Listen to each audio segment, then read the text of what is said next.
Léo Jardim chegando e Kevin Serna saindo. Calma lá que as coisas têm que ser botadas aqui no seu plano.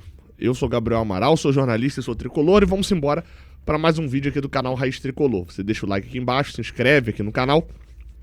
Vamos lá, pra gente poder falar um pouquinho sobre as notícias do Fluminense. A gente começa falando aqui nesse vídeo sobre Kevin Serna, tá?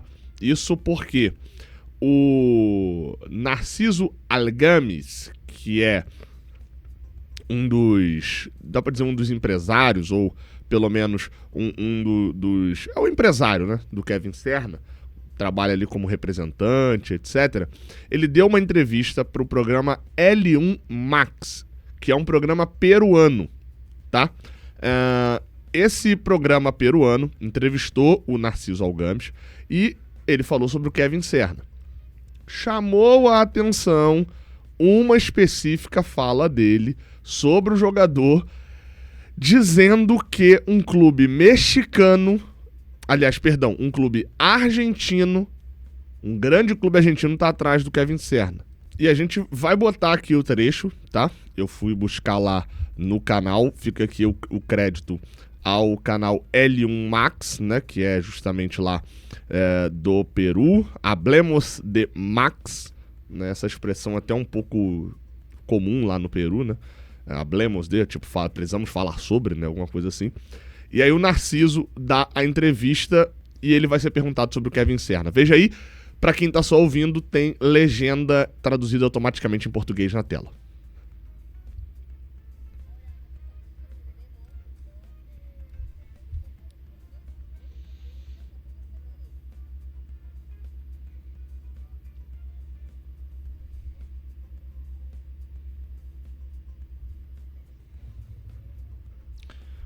A legenda tá aparecendo na tela, mas o áudio agora vai aparecer, tá? Porque a gente estava ouvindo só aqui no fone. Mas ela perguntou sobre o Kevin Serna, como é que tá o Kevin Serna. Ele falou, o Kevin tá passando por um momento espetacular, um momento de verdade increíble. Está pasando increíble.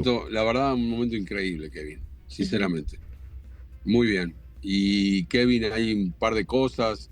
Hay algún equipo muy grande de Argentina. Hay varias cosas. Hay que esperar el Mundial de Clubes.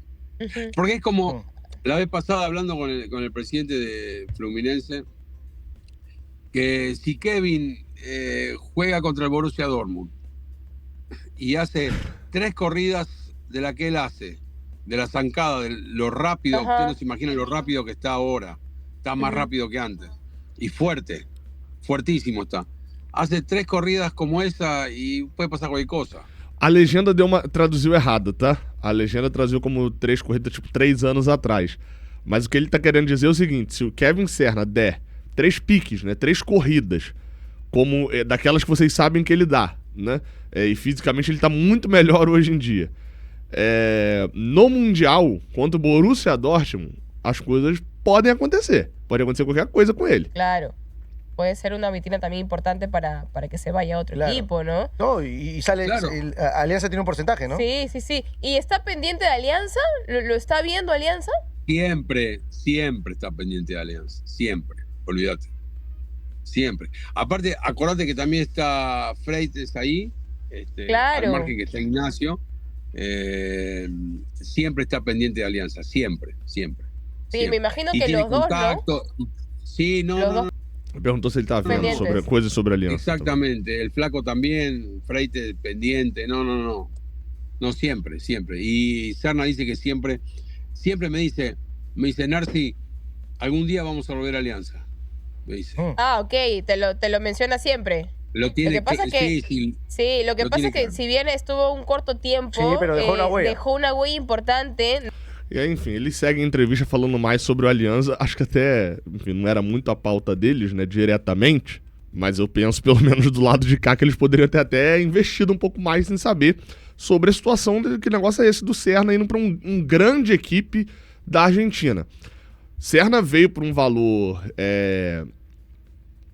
que eu acho que, enfim, eu julgo que o valor que se pagou no Serna foi um valor um pouco acima do que ele tinha naquela época para poder entregar. Tá entregando muito esse ano, acho que é acima daquele valor, tá compensando, óbvio, tem tempo de adaptação e etc.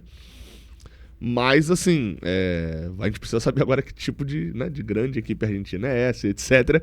É a declaração do próprio representante dele. No caso de uma transferência do Serna, a gente não tem muitos detalhes, tá?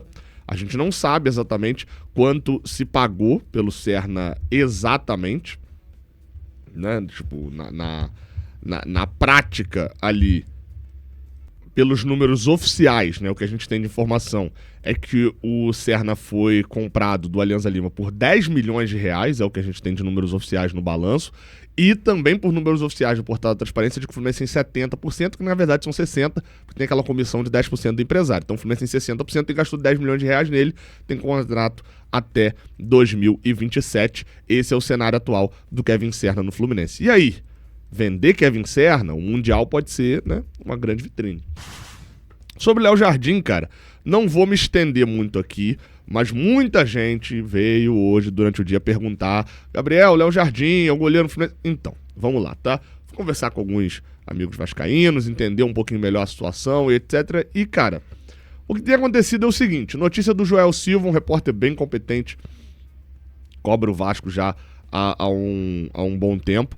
E traz uma informação sobre a renovação do Léo Jardim lá no Vasco, tá? Eu tinha visto assim: Léo Jardim não quer renovar com o Vasco, agora o Fluminense vai trazer ele para ser reserva do Fábio. A novela da renovação do Léo Jardim só faz mal ao próprio goleiro, tá perdendo prestígio junto ao torcedor. O Vasco entende que a proposta é muito boa. Qual que é a proposta do Vasco hoje pelo Léo Jardim? Contrato de 5 anos, até 2030, com um salário de 800 mil, mais luvas e mais premiações. Ou seja, financeiramente é uma proposta gigantescamente alta, tá?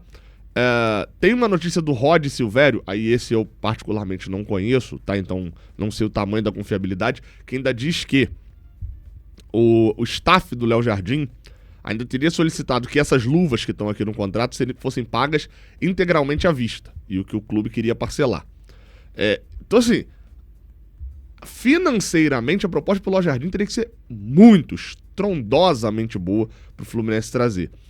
Com o Fábio tendo renovado por mais um ano, eu acho pouco provável que o Fluminense tenha essa capilaridade financeira de ter 2 goleiros renovando, com um contrato longo, no caso do Léo Jardim, um contrato longo, e ainda ter o Fábio também com um contrato, recebendo os dois muito, porque o salário do Fábio é um salário considerável.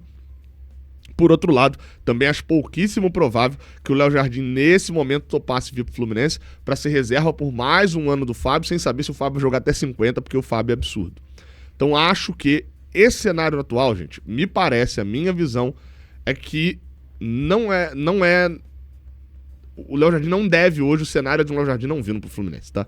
Então vamos só, o Léo Jardim tá subindo para um nível que um goleiro reserva do Fluminense não estaria nesse momento. Esse é o ponto. Deixa o like, se inscreve, tamo junto, até a próxima, valeu.